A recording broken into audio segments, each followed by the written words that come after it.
A wife of 30 years tells 911 she beats her husband to death with a hammer after years of abuse. Was this self-defense or just cold-blooded murder? We've got Rukiah Drosty, who is the daughter of Donna Ray Williams. She's with us now here on the show. Give us a sense, Rukiah, was your mother a victim of abuse? I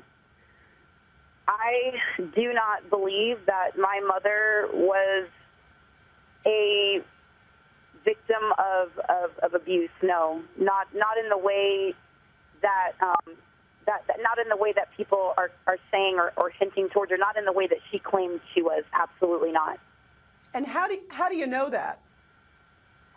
I lived in the house. There was a very long history of abuse in the home. There was always a lot of alcohol in the home.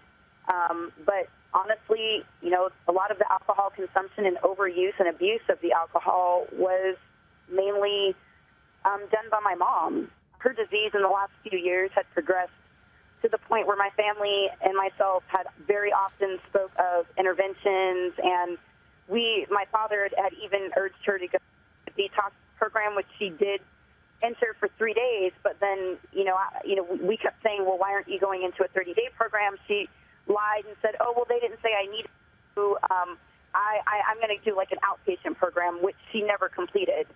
I truly believe that my mother was mentally disturbed.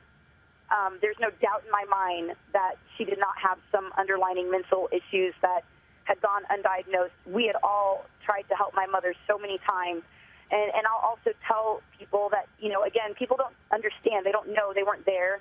But the 2 weeks during the time that my mother was, that my father was in the house, I talked to my mother about 4 or 5 times. And indeed, I actually talked to her on Wednesday the 23rd. That was the last conversation we had.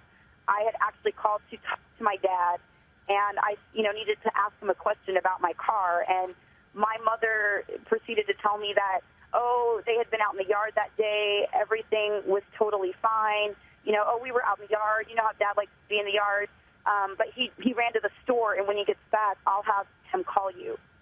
And she did not sound those 2 weeks like anything was wrong at all, other than the fact that she sounded inebriated every single time. But that was extremely normal and pretty much the way my mom was, and everybody knew that. That was close to the family. Is it possible there was a whole other side maybe you did not see, or do you believe you saw pretty much what was going on? You feel you have a clear picture? I feel that there may have been some things that obviously I wasn't in their relationship, but I'll tell you what, I'm a 33-year-old woman. I have 4 children. I'm married. Before I got married to my husband, I was in an abusive relationship, and I was scared to death of that relationship, scared to death every single day. And everybody that knew me knew it. There were markers, there were signs. I can't sit here and lie and tell you that I saw signs that my mother was in immediate trouble and needed to get out of that relationship. What I did see was that my parents had a very toxic relationship, that they, went at each other, that my mom a lot of the time was the aggressor. She very often would be the first one to yell and curse at my dad. My dad was a very laid-back guy, and that's just the truth. He didn't raise his voice unless somebody really pushed him to that point.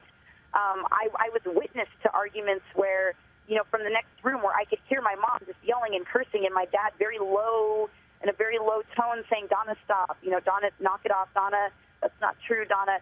I mean, my take on things is that this is a woman who drank a lot, who I've never known her not to drink. And if you're drinking that much, we've all been around people that have, that are drunk and that, start looking at things through that lens. And all of a sudden, you're looking at them funny and you're saying something funny and you did this wrong and why, how dare you?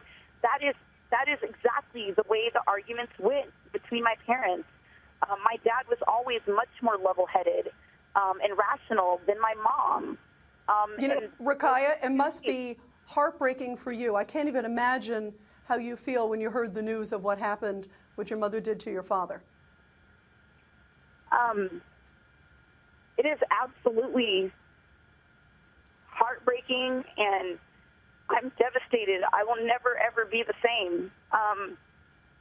But as soon as I heard people saying things like, oh, maybe it's true, you know, maybe she really just was a poor, abused woman who was battered for 30 years, I took classes. I've been to counseling. I know what battered woman syndrome is. She did not suffer from that. My mother suffered from mental illness and an addiction problem. And it's as simple as that.